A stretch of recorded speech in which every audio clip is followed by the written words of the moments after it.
Por 9 votos a 1, o Supremo Tribunal Federal autorizou o governo federal a regularizar o pagamento dos precatórios, que são aquelas dívidas decorrentes de decisões judiciais sobre as quais o governo não pode mais recorrer. Quem vai trazer agora os impactos dessa decisão para a gente, para o governo e para o bolso do brasileiro, é o Alan Gani. Gani, bem-vindo mais uma vez. Você já entrou hoje com a gente, né? É, exatamente.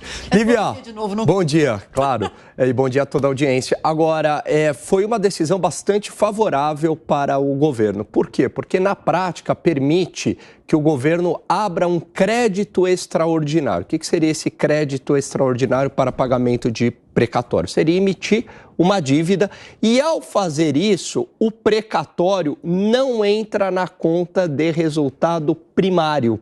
Fora da meta. Fora da meta. Então, significa que fica muito mais fácil para o governo agora bater a meta e isso também acaba gerando uma sobra de caixa, dado que agora ele tem essa folga, né, no pagamento de precatórios, acaba sobrando mais dinheiro e também, caso ele não bata a meta, vamos lembrar que existe aquela regra de limitar os investimentos em 50%. Então, foi uma decisão bastante favorável aí com a ajuda do Supremo Tribunal Federal e bom, claro, também para aquelas pessoas que têm os seus precatórios, acabam sendo credores da União, agora vão receber neste ano o pagamento. Tem gente que está há anos aguardando esses precatórios, né, Gani? O ano passado houve aquela PEC dos precatórios que na prática ocorreu um calote, porque houve uma postergação do pagamento dos precatórios, houve um limite de pagamentos precatórios e passou a 60 bilhões, né, para os próximos anos. Agora, todo esse montante vai ser pago em 2023 através de uma emissão de dívida pelo Tesouro Nacional. Agora, é claro que essa emissão de dívida, Lívia, ela não é de graça, porque significa que a sociedade está emprestando dinheiro para o governo pagar os precatórios. Vamos lembrar que a dívida bruta do Brasil ela já está muito elevada e isso acaba também pressionando a taxa de juros. Então, não é porque houve essa decisão favorável do Supremo que o governo não tenha que fazer a parte dele do controle das contas públicas, principalmente pelo lado do gasto. Tecnicamente, o que o STF fez foi derrubar esse teto que foi estabelecido pelo Congresso em 2021, permitindo o governo a negociar tudo esse ano. Isso, exatamente. Você tinha lá aqueles 62 bilhões, para ser mais precisos, até 2026, né? Que daria 95 bilhões? Porque aí junta com esse ano.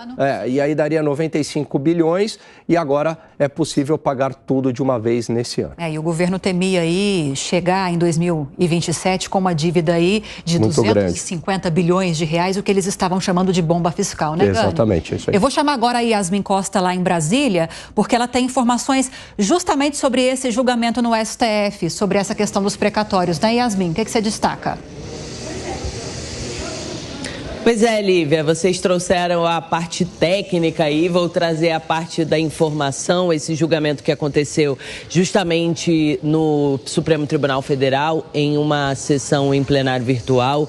Os ministros aprovaram quase que por unanimidade, somente o ministro André Mendonça, que foi contra essa possibilidade do governo abrir um crédito extraordinário para o pagamento de precatórios. O relator desse caso, o ministro Luiz Fux, entendeu que a norma que vocês também trouxeram aqui, que foi aprovada na gestão do ex-presidente Jair Bolsonaro, aprovada aqui no Congresso, e que traz um teto para o pagamento de precatórios, ela é inconstitucional. E com isso, ficou definida a seguinte tese, se a gente pode dizer assim, que esse crédito extraordinário que vai ser aberto pelo Executivo Federal, ele vai servir para quitar os débitos de precatórios que foram represados entre 2022 e 2024, mas também um montante que seria acumulado para 2025 e também para 2026. Com essa medida, a retomada do pagamento de precatórios, segundo a equipe econômica, a ideia é justamente porque essa foi uma medida solicitada pela Advocacia Geral da União. A Advocacia Geral da União ouviu o Ministério da Fazenda para solicitar essa mudança aí para garantir o pagamento dos precatórios, porque eles avaliam o seguinte, que essa é uma forma de evitar tendências futuras que esses gastos gerem uma pressão sobre a regra fiscal nos próximos anos. A equipe econômica ainda não sabe o valor exato de quanto vai ser pago com relação aos precatórios, mas a informação que a gente tem é a seguinte, que os técnicos do Ministério da Fazenda e também do Ministério do Planejamento já estão entrando em contato com os tribunais para poder saber um valor exato de quanto há de se pagar em precatórios, e a estimativa que tem, pelo menos a princípio, é que o montante atual fique entre 90 e 95 bilhões de reais. Estamos muito bem alinhados, então, com as informações aqui, né, Alan Gani? Te agradeço a análise e as informações de Yasmin Costa também.